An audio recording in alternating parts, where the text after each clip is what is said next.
j'ai fait une promesse lors du discours que j'avais fait devant vous, c'était de déposer devant le Parlement genevois des textes parlementaires. Ils sont ici. Pour que Genève puisse officiellement se prononcer sur l'état de Savoie.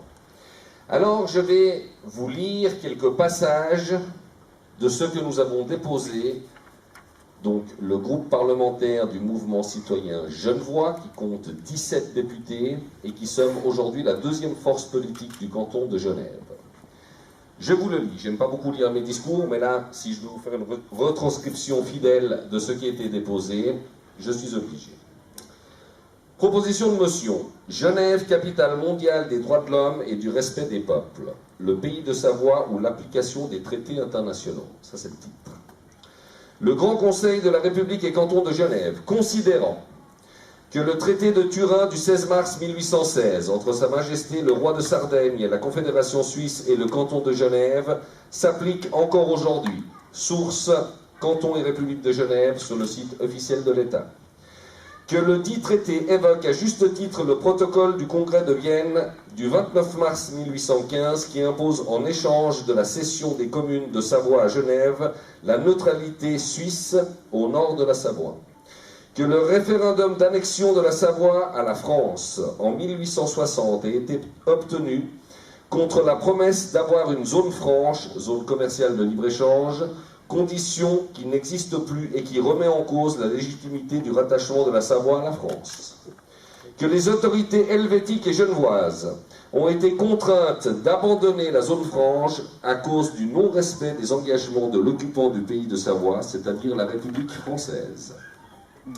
Invite le Conseil d'État, c'est-à-dire le gouvernement genevois, à respecter les traités internationaux, à reconnaître la liberté des peuples à disposer d'eux-mêmes, à reconnaître la validité des traités signés et reconnaître la Savoie comme un État souverain, à soutenir toute action permettant la libre détermination des Savoisiens afin de leur rendre leur souveraineté qui leur a été arrachée par des procédés antidémocratiques. Ça, c'est pour la partie légale. Nous avons les exposés des motifs, que je vais vous lire aussi. Mesdames et messieurs les députés, nous devons être fiers d'être Suisses, nous devons être fiers d'être Genevois. Ces valeurs ont été, hélas, oubliées, mais notre devoir est de les proclamer avec force. Cette indépendance de notre pays, que nous devons défendre les constructions mondialisées du type de l'Union européenne, nous devons la défendre parce qu'elle reste menacée.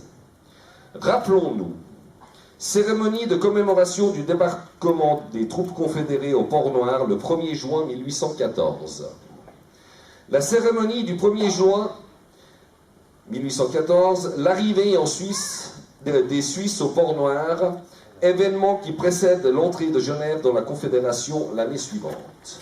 Le 1er juin 1814, à 7 h du matin, 2 compagnies fribourgeoises et une compagnie soleroise, comprenant en tout 300 hommes, s'embarquèrent à Nyon pour gagner Genève par la voie du lac. Par voie terrestre, en effet, la route de Suisse traversait un territoire encore français à l'époque. Genève les accueillit avec enthousiasme au cri « Vive Genève, vive la République, vive le nouveau canton ». Mais cette indépendance, un pays voisin la réclame, la Savoie. Ne devons-nous pas défendre ce droit pour nos voisins savoisiens comme nous le ferions pour nos amis vaudois ou valaisans, ou comme l'ont fait les Fribourgeois et les Solerois le 1er juin 1814? Oui, sans hésitation. Nous voulons construire une Genève forte, une Genève fière, qui ne pourra exister que grâce à une Savoie forte et une Savoie fière. C'est notre vision de la région. D'autres pays de notre arc alpin, le Val d'Aoste, le Piémont, doivent renaître. Ensemble, nous devons dénoncer la tutelle morbide de Bruxelles qui crée l'assistanat, la précarisation, la pauvreté, la misère. Utopie, au contraire, la solution pour Genève et la Savoie réside dans le respect des traités internationaux qui n'ont cessé d'être bafoués. Source, toujours, site officiel de l'État de Genève. Il faut redonner sa liberté à un pays voisin. La Savoie, qui a été colonisée par la France au moyen des ruses utilisées par l'empereur français Napoléon III, Un peuple genevois, libre et fier, ne peut accepter le destin auquel a été confiné le peuple de Savoie. Depuis une quinzaine d'années, la Savoie, opprimée et colonisée, se réveille. Un vent de liberté a commencé à souffler.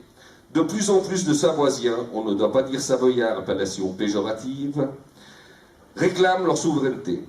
L'histoire de la Savoie qui a été niée est à nouveau étudiée et les habitants de ce pays se réapproprient leur passé. De nombreuses associations dynamiques défendent l'idée de liberté. Un gouvernement provisoire de Savoie s'est créé et Genève doit impérativement le reconnaître pour s'opposer à cette colonisation qui dure depuis 1860, une date bien plus récente que l'Algérie occupée en 1830 par l'État français. La négation actuelle de nos droits séculaires et des traités internationaux doit cesser. Donc tout ce que je suis en train de vous lire, c'est ce qui était déposé au Parlement genevois, qu'on soit bien clair. Ce n'est pas un discours que je suis en train de faire devant vous, quoique. Mais surtout Genève, ville de liberté, la patrie de Rousseau et d'Henri Dunant, ne peut rester indifférente au sort de nos voisins de Savoie. Nous, défenseurs de notre République et des valeurs de respect qui font notre fierté, nous ne pouvons que nous écrier « Vive la Savoie libre !»